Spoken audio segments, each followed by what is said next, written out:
الحمد لله نحمده ونستعينه ونستغفره ونؤمن به ونتوكل عليه. نعوذ بالله من شرور أنفسنا ومن سيئات أعمالنا. من يهده الله فلا مضل له ومن يضلله فلا هادي له. ونشهد أن لا إله إلا الله وحده لا شريك له. ونشهد أن سيدنا وسندنا وحبيبنا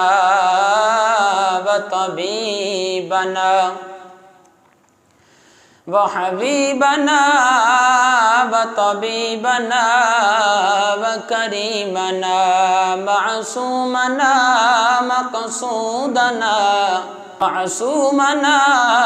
مقصودنا محمدا عبده ورسوله إلى كافة للناس بشيرا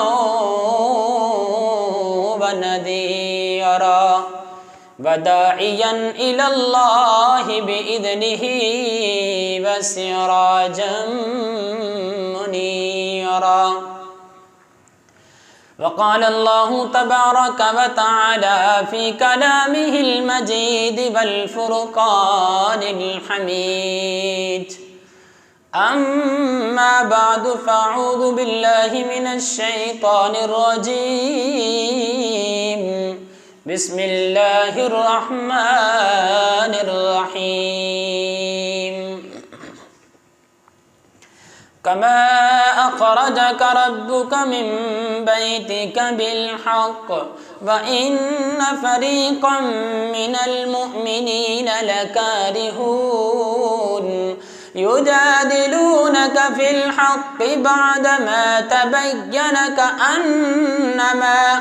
كأنما يساقون إلى الموت وهم ينظرون. وإذ يعدكم الله إحدى الطائفتين أنها لكم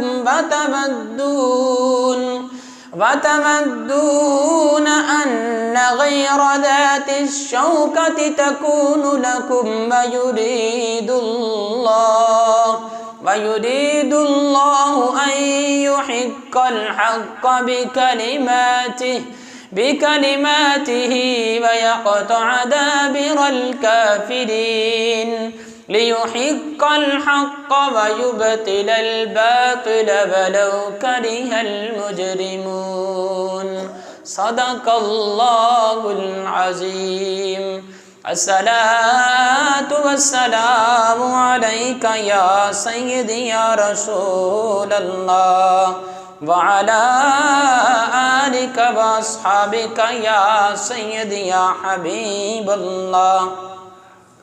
الصلاة والسلام عليك يا سيدي يا رحمة للعالمين وعلى آلك وأصحابك يا سيدي يا خاتم النبيين.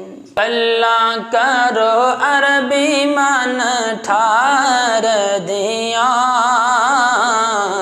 رسانے جے میری سرکار دیا. گلہ کرو عربی من ٹھار دیا رسانے جے میری سرکار دیا. جان ساری دنیا دی میرا مصطفیٰ. جان ساری دنیا دی میرا مصطفیٰ. کالیاں نے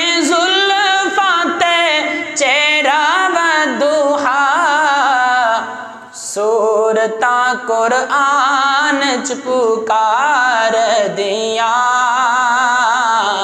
رسانے جے میری سرکار دیا گلا کرو عربی من ٹھار دیا رسانے جے میری سرکار دیا ساڈا سونا ایویں نہیں جے لب کھولدا ساڈا سونا ایویں نہیں جے لب کھولدا سونے دی زبان وچوں رب بولدا سونے دی زبان وچوں رب بولدا دسے گلا عرشاں تو پار دیا دسے گلا عرشاں تو پار دیا رسانے جے میری سرکار دیا رب نے فرشتیاں نو ایو آکھیا عرشاں تے اج میرا سونا آ گیا نعتاں پڑھو میرے دلدار دیا رسانے جے میری سرکار دیا گلا کرو عربی من ٹھار دیا رسانے جے میری سرکار دیا ہر امتی دے دل دی آواز چین میرے دل دا تے دل دا قرار چین میرے دل دا تے دل دا قرار غم دا علاج سونا آپ دا دیدار عرضاں سن لو عرضاں سن لو اپنے بیمار دیا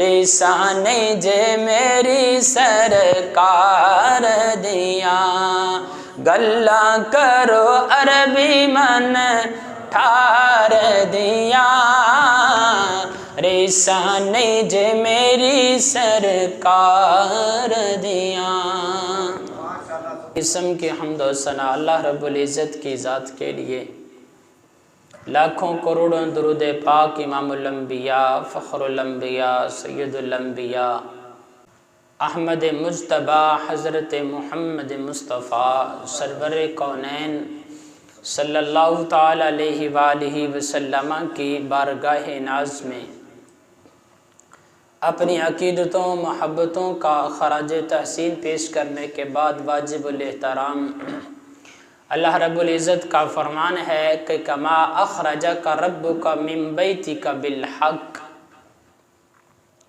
جیسا کہ آپ کے رب نے آپ صلی اللہ علیہ وسلم کو حق کے ساتھ گھر سے نکالا وَإِنَّ فَرِيقًا مِّنَ الْمُؤْمِنِينَ لَكَارِهُونَ تو بے شک ایک گروہ کو گراں گزر رہا تھا يُجَادِلُونَكَ فِي الْحَقِّ بَعْدَمَا تَبَيَّنَ كَأَنَّمَا يُسَاقُونَ إِلَى الْمَوْتِ وَهُمْ يَنْظُرُونَ گویا کہ وہ آپ سے حق کے بارے میں عرض کر رہے تھے كَأَنَّمَا يُسَاقُونَ گویا کہ إِلَى الْمَوْتِ وہ موت کی طرف ہانکے جا رہے ہیں وَهُمْ يَنْظُرُونَ اور وہ دیکھ رہے ہیں وَإِذْ يَعِدُكُمُ اللَّهُ إِحْدَى الطَّائِفَتَيْنِ اور اللہ رب العزت نے تم سے وعدہ فرمایا کہ دو گروہوں میں سے ایک گروہ پر أَنَّهَا لَكُمْ وَتَوَدُّونَ أَنَّ غَيْرَ ذَاتِ الشَّوْكَةِ تَكُونُ لَكُمْ دو جماعتوں میں سے دو گروہوں میں سے ایک جماعت پر اللہ تمہیں ضرور غلبہ عطا فرمائے گا وَتَوَدُّونَ اور تم چاہتے ہو کہ أَنَّ غَيْرَ ذَاتِ الشَّوْكَةِ جو شوکت والی جماعت نہیں ہے تمہارا ارادہ ان کی طرف ہے، لیکن اللہ کیا چاہتے ہیں؟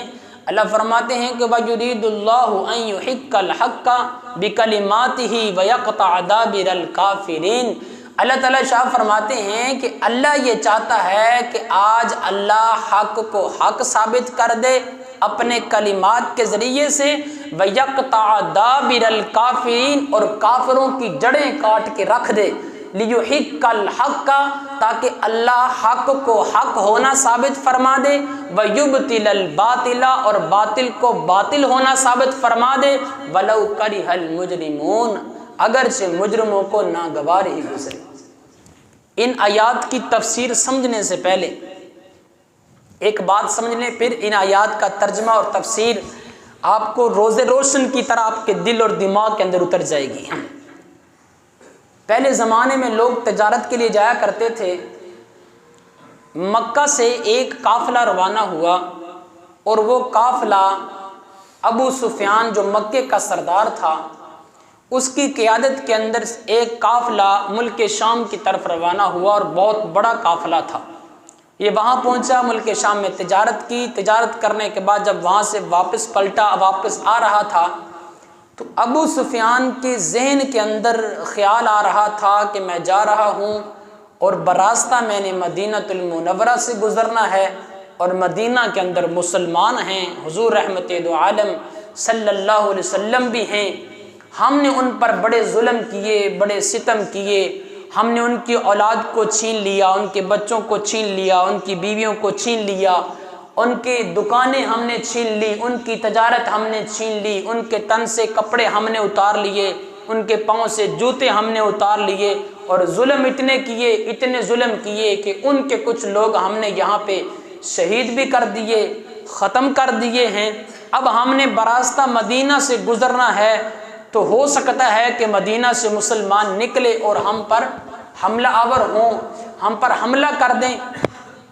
اب مدینہ سے وہ ادھر سے قافلہ آ رہا ہے، اور ابو سفیان یہ باتیں سوچتا ہوا اس نے اپنے کچھ لوگوں کو آگے بھیج دیا، راہگیروں سے پتہ لگاتے رہیں کہ اگر مسلمان آئیں تو مجھے اطلاع کر دینا، ہم نے براستہ جو مدینہ سے جانا ہے ہم وہ راستہ چینج کر کے، راستہ کوئی دوسرا اختیار کر کے ہم مکہ کے اندر باحفاظت پہنچ جائیں گے۔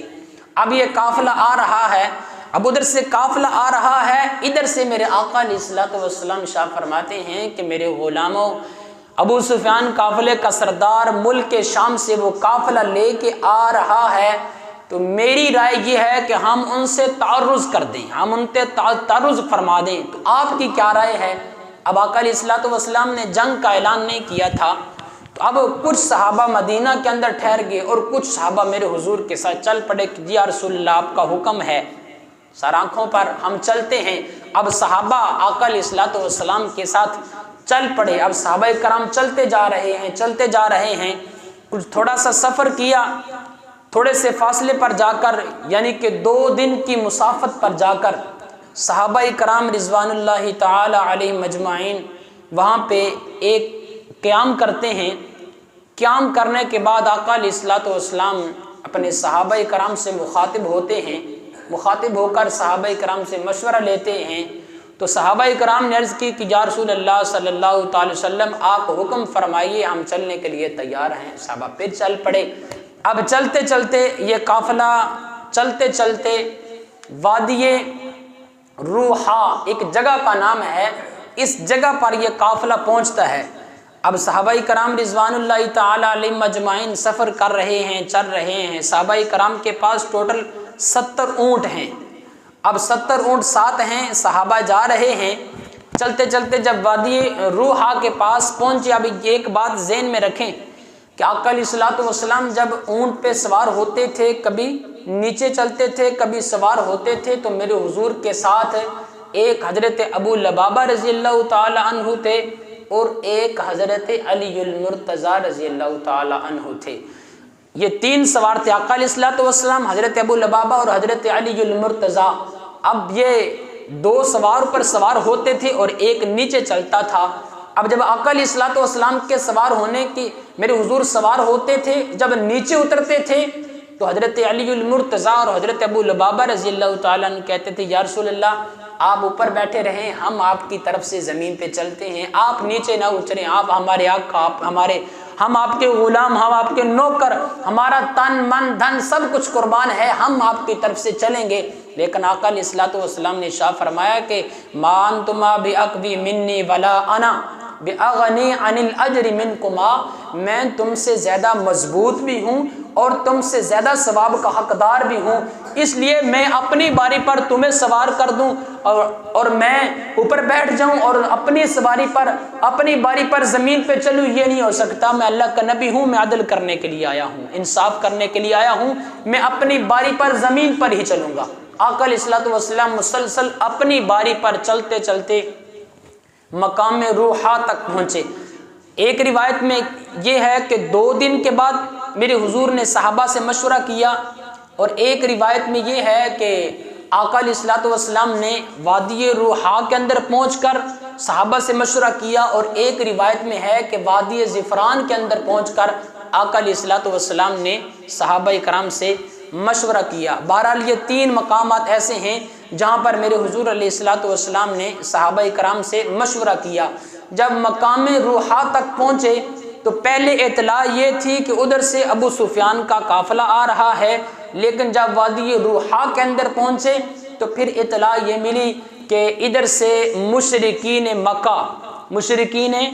مکہ یہ پوری شان و شوکت کے ساتھ، پوری قوت کے ساتھ، پوری طاقت کے ساتھ لڑنے کے لیے، جنگ کرنے کے لیے تیار ہو کے آ رہے ہیں، اور 1000 کا لشکر ہے جو ابو جہل کی قیادت میں بدر کی طرف آ رہا ہے۔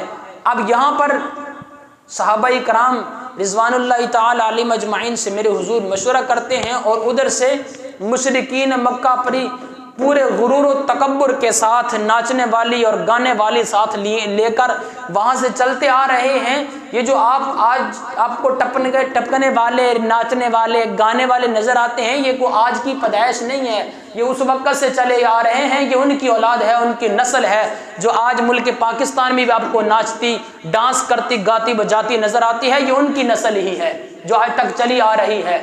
ابو جہل یہ پورے قافلے کے ساتھ مکہ سے روانہ ہوتا ہے، ناچنے والی اور گانے والی اور بجانے والیاں یہ پورا 1000 کا لشکر لے کر وہاں سے نکلتے ہیں۔ جب مکہ سے نکلے کچھ فاصلے پر جا کر ابو جہل نے 10 اونٹ ذبح کیے، 10 اونٹ ان کے کھانے کھلانے کے لیے 10 اونٹ ذبح کیے۔ پھر اگلی منزل پر پہنچے تو امیہ بن خلف نے 9 اونٹ ذبح کیے۔ پھر اگلی منزل پر پہنچے مقام قدیم میں سہل بن عمر نے 10 اونٹ ذبح کیے۔ پھر اگلی منزل پر پہنچے تو شیبہ بن ربیعہ نے 9 اونٹ ذبح کیے۔ پھر اگلی منزل پر پہنچے مقام حجفہ کے اندر تو عتبہ بن ربیعہ نے 10 اونٹ ذبح کیے۔ اس طرح ہر منزل بمنزل 10 اونٹ ذبح کرتے رہے حتیٰ کہ وادی بدر کے اندر پہنچے۔ اب ادھر آقا علیہ الصلوۃ والسلام اپنے غلاموں کے ساتھ مقام روحا کے اندر یا مقام زعفران وادی کے اندر اپنے صحابہ کرام رضوان اللہ تعالی علیہم اجمعین سے مشورہ لیتے ہیں کہ میرے غلاموں مجھے مشورہ دو۔ پہلی حالت یہ تھی کہ ہم ان کے تعرض کے لیے، یعنی جو قافلہ ملک شام سے ابو سفیان لے کے آ رہا تھا، ہم نے ان کے تعرض کے لیے ہم نکلے تھے، لیکن اب اطلاع ملی ہے کہ مشرکین مکہ اپنی پوری شان و شوکت کے ساتھ، پوری قوت کے ساتھ، بڑے غرور اور تکبر کے ساتھ مقام بدر کی طرف ہم سے جنگ کرنے کے لیے آ رہے ہیں۔ میرے غلاموں اب مشورہ دو۔ جب مشورہ کا بات کی تو حضرت ابو بکر صدیق رضی اللہ تعالیٰ عنہ اٹھ کے کھڑے ہوئے، عرض کی یا رسول اللہ صلی اللہ تعالی وسلم آپ حکم فرمائیں، آپ حکم فرمائیں، جو آپ کا حکم ہوگا ہم اپنا تن من دھن سب کچھ قربان کر دیں گے۔ ابو بکر صدیق بیٹھ گئے، حضرت عمر فاروق رضی اللہ تعالیٰ عنہ اٹھ کے کھڑے ہو گئے۔ حضرت عمر کہنے لگے کہ یا رسول اللہ آپ حکم فرمائیں، جہاں پر آپ کا اشارہ ہوگا ہم آپ کو بولنے کی ضرورت نہیں، یا رسول اللہ آپ بس اشارہ کریں، آپ کے اشارہ کرنے کی دیر ہے، ہم سب کچھ لٹانے کے لیے تیار ہیں۔ اب حضرت عمر بھی بیٹھ گئے۔ اب اس کے بعد حضرت مقداد بن اسود رضی اللہ تعالی عنہما صحابی رسول ہیں، اٹھ کے کھڑے ہوئے، یہ بھی مکہ کے رہنے والے تھے، یہ بھی کھڑے ہوئے مہاجرین میں سے تھے۔ کہنے لگے کہ یا رسول اللہ صلی اللہ تعالی علیہ وسلم آپ حکم فرمائیں یہ وادی بدر تو یہ کھڑا ہے، یہ تو دوری کوئی نہیں ہے، یہ تو ہمارے لیے مشکل ہی کوئی نہیں ہے۔ حضرت مقداد بن اسود نے جو جملے کہے ہیں نا، اپنے دلوں کے اندر نقش کر لو کہ صحابی کی میرے حضور سے محبت دیکھو، عشق دیکھو، وفا دیکھو، تابعداری دیکھو، فرما برداری دیکھو۔ حضرت مقداد بن اسود کہتے ہیں یا رسول اللہ وادی بدر تو یہ کھڑا، آپ حکم فرمائیں ہم برق الغماد تک جانے کے لیے تیار ہیں۔ یہ برق الغماد کوئی معمولی کوئی قریبی جگہ نہیں تھی، یمن تک جانے کے لیے تیار ہیں ہم، یمن تک جانے کے لیے برق الغماد، یمن کے اندر ایک جگہ کا نام ہے۔ یا رسول اللہ آپ حکم فرمائیں ہم وہاں تک جانے کے لیے تیار ہیں، وادی بدر تو یہ کھڑا ہے۔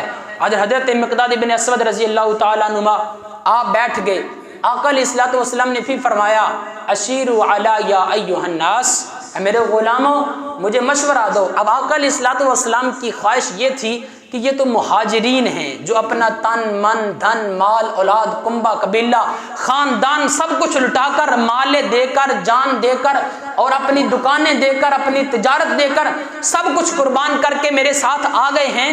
مہاجرین تو سب کچھ لٹا چکے ہیں، اب میرے حضور دیکھنا یہ چاہتے تھے کہ یہ انصار جو مدینہ کے رہنے والے ہیں ان کی کیا رائے ہے، ان کا کیا مشورہ ہے۔ تو اب حضرت سعد بن معاذ رضی اللہ تعالی عنہما صحابی رسول بڑے جلیل القدر صحابی ہیں، اٹھ کے کھڑے ہو گئے، عرض کی یا رسول اللہ صلی اللہ تعالی علیہ وآلہ وسلم مقام بدر تو یہ کھڑا ہے، یہ تو مشکل ہی کوئی نہیں ہے، یا رسول اللہ آپ حکم فرمائیں۔ آپ نے اعلان کیا میں اللہ کا نبی ہوں، ہم نے مان لیا، ہم نے تصدیق کی، ہم نے گواہی دی، آپ حق لے کر آئے ہیں۔ یا رسول اللہ وادی بدر تو یہ کھڑا ہے، آپ نے حکم دیا ہے میں اللہ کا رسول بن کے آیا ہوں، تو ہم نے اس کی بھی تصدیق کی ہے۔ یا رسول اللہ وادی بدر تو یہ ہے، آپ حکم فرمائیں ہم سمندروں کے اندر بھی گھوڑے ڈالنے کے لیے تیار ہیں۔ یا رسول اللہ آپ حکم فرمائیں یہ سمندر ہے، ہم سمندروں کے اندر اپنے گھوڑے ڈالنے کے لیے تیار ہیں۔ یا رسول اللہ وادی بدر تو یہ رہا، یہ مشرکین مکہ، یہ مکہ کے سردار یہ کیا چیز ہیں؟ یا رسول اللہ حکم فرمائیے آپ کیسر و کسریٰ کے ساتھ جنگ کرنے کا اعلان کریں۔ یا رسول اللہ ہم تب تک واپس نہیں آئیں گے جب تک کیسر و کسریٰ کا تختہ الٹا کے نہیں رکھ دیں گے۔ یا رسول اللہ آپ حکم فرمائیں۔ یہ صحابہ کرام کی فرما برداری تھی، یہ صحابہ کرام کی تابع داری تھی، یہ صحابہ کرام کی وفاداری تھی، یہ صحابہ کا میرے حضور سے پیار تھا، الفت تھی، انس تھا، عشق تھا۔ یا رسول اللہ آپ حکم فرمائیں ہم ان سے جنگ چھیڑنے کے لیے تیار ہیں جو اس وقت کی دنیا کی سپر پاور طاقت تھی۔ کتنے صحابہ تھے؟ ٹوٹل 313، بعد نے 1000 کہے ہیں اور 300 کہے ہیں، اور بعد مفسرین نے 313 لکھے ہیں۔ بہرحال بخاری شریف کے اندر جو روایت ہے اس میں یہی ہے کہ 313 صحابہ تھے جو آقا علیہ الصلوۃ والسلام کے ساتھ چلے۔ تو پھر میرے حضور نے کیا فرمایا جب حضرت سعد بن معاذ رضی اللہ تعالی عنہ نے یہ بات کی کہ یا رسول اللہ وادی بدر یہ کھڑا، ہم سمندر کے اندر گھوڑے ڈالنے کے لیے اور کیسر و کسریٰ سے جنگ چھیڑنے کے لیے تیار ہیں، یا رسول اللہ آپ حکم فرمائیے۔ تو میرے حضور مسکرا دیے اور مسکرا کے فرمایا کہ میرے غلاموں تمہیں خوشخبری ہے، اب میرے ساتھ چلو، تمہیں خوشخبری ہے اب میرے ساتھ چلو۔ کیوں؟ اللہ فرما چکا تھا وَإِذْ يَعِدُكُمُ اللَّهُ إِحْدَى الطَّائِفَتَيْنِ، دو ہی لشکر تھے، ایک لشکر ابو سفیان کی قیادت میں آ رہا تھا، ایک لشکر ابو جہل کی قیادت میں آ رہا تھا، دو لشکر تھے۔ اب دونوں لشکروں کے بارے میں اللہ پاک نے خود فرمایا کہ وَإِذْ يَعِدُكُمُ اللَّهُ إِحْدَى الطَّائِفَتَيْنِ، اللہ تعالیٰ نے اپنے حبیب سے فرمایا کہ میرے محبوب ان دو گروہوں میں سے، ان دو لشکروں میں سے، ان دو جماعتوں میں سے میں آپ کو فتح عطا فرماؤں گا، ایک جماعت پر غلبہ عطا فرماؤں گا۔ اب بعض صحابہ سے جب وادی زفران کے اندر مشورہ کیا، کچھ صحابہ نے کہا کہ یا رسول اللہ ہم جو لشکر لے کے ابو سفیان آ رہا تھا ہم تو اس کے تعرض کے لیے نکلے تھے، تو یا رسول اللہ اب ان کے ساتھ جنگ کرنا ہمارے پاس ساز و سامان نہیں ہے، ہم تیاری کے ساتھ نہیں آئے۔ تو اس پر اللہ رب العزت نے فرمایا کہ بَتَوَدُّونَ أَنَّ غَيْرَ ذَاتِ الشَّوْكَةِ، کیا میرے حضور کے غلاموں تم یہ چاہتے ہو کہ جو غیر شان و شوکت والا لشکر ہے تم اس کی طرف جانا چاہتے ہو؟ نہیں، اللہ کیا فرماتا ہے؟ اللہ یہ چاہتا تھا کہ وَيُرِيدُ اللَّهُ أَن يُحِقَّ الْحَقَّ بِكَلِمَاتِهِ، اپنا اللہ آج اپنے کلمات کے ذریعے سے حق کو حق ہونا ثابت کر دے، وَيَقْطَعَ دَابِرَ الْكَافِرِينَ، اور کافروں کی جڑیں کاٹ کے رکھ دے۔ جب یہ آیات میرے حضور نے صحابہ کرام کے سامنے تلاوت فرمائی تو سارے صحابہ تیار ہو گئے۔ اب ان صحابہ کے اندر بڑے بڑے جلیل قدر صحابہ، حضرت ابو بکر صدیق بھی، حضرت عمر بھی، حضرت شیر خدا بھی، حضرت مقداد بن اسود بھی، حضرت سعد بن معاذ بھی، ایک چھوٹا جا حضرت معوذ بھی ہے، ایک چھوٹا سا حضرت معاذ بھی ہے۔ یہ چھوٹے چھوٹے بچے ہیں، ایک کی عمر 7 سال بتائی جاتی ہے یا 8 سال، اور ایک کی عمر 10 سال بتائی جاتی ہے۔ اب یہ چھوٹے چھوٹے بچے ہیں۔ اب آقا علیہ الصلوۃ والسلام نے ارشاد فرمایا کہ چلو بھی میرے حضور کے غلاموں، تمہارے لیے خوشخبری ہے، کھڑے ہو جاؤ۔ سارے صحابہ کھڑے ہو گئے، لائنیں لگ گئی۔ جب میرے حضور کی نظر حضرت معاذ جو 10 سال کا تھا اس پہ پڑی، اب ایمانی جذبہ دیکھیں، حضرت معاذ پہ نظر پڑی تو وہ دیکھا کہ آقا علیہ الصلوۃ والسلام نے دیکھا کہ وہ اپنے پنجوں پر، اپنی انگلیوں پر یوں کھڑا ہو رہا ہے، اپنی ایڑیوں کو اٹھا رہا ہے کہ جنگ کے لیے اعلان تو یہ تھا کہ جنگ کے لیے بڑے جاتے ہیں، بچے نہیں جاتے، بچے جنگ کے لیے نہیں جاتے، بڑے جاتے ہیں۔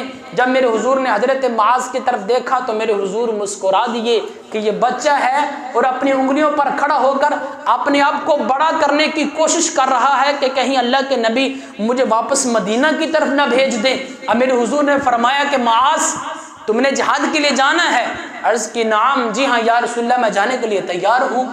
اب آقا علیہ الصلوۃ والسلام تھوڑا سا اور آگے بڑھے تو معاذ سے چھوٹا معوذ تھا، اس کی طرف دیکھا، وہ بھی بھائی کی نقل کر رہا تھا کہ بھائی تو میرا چھوٹا تھا معاذ، اس کو اجازت مل گئی ہے، میں بھی بھائی کی نقل اتاروں، ہو سکتا ہے مجھے بھی اجازت مل جائے۔ آقا علیہ الصلوۃ والسلام اس کی طرف ہوئے تو وہ بھی اپنے پنجوں پر کھڑا اپنی ایڑی کو اٹھا رہا تھا۔ آقا علیہ الصلوۃ والسلام نے فرمایا کہ معوذ تم نے بھی جنگ کے لیے جانا ہے؟